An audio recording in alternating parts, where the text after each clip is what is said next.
Samo'een adibeeni beekotume faarsa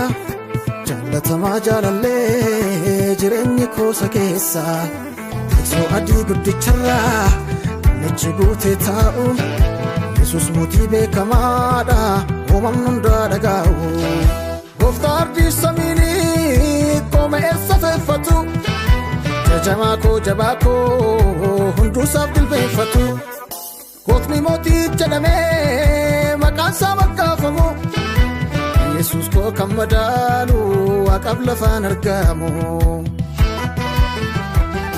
Nalleellisanii Yesuusi Nalleellisanii Yesuusi Nalleellisanii Yesuusi Nalleellisanii